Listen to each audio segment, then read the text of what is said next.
Guys, ఏంటి కార్తిక మీ ముందర voice చాలా తక్కువ వస్తుంది అనుకుంటున్నారా? ఎందుకంటే ఇప్పుడు వర్షం పడుతుంది కదా. ఇప్పుడు వర్షంలో మేము ఏం చేస్తామో మీకు లైన్లో చూపిస్తాం. ఏమైనా సబ్స్క్రైబ్ చేయండి. వర్షం ఎక్కువ పడుతుంది అందుకని చూడండి వాళ్ళు తడుచుకుంటూ పోతారు. మా చెల్ల కూడా డాన్స్ చేస్తుంది, మా డాడీ తెచ్చినా వేస్తుంది. పడవ చేసిన, షిప్ ఒకటి చేసిన, ఇంకోటి కూడా వేసిన. ఇప్పుడు రెండు వేస్తుందంట వాటర్లో, చూద్దాం.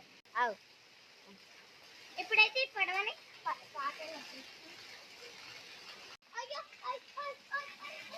ఈ ఇంకో పడవని కూడా వేసేద్దాం, మా చెల్లెకి ఇచ్చేది. ఇప్పుడు ఈ పడవ వేసేద్దాం.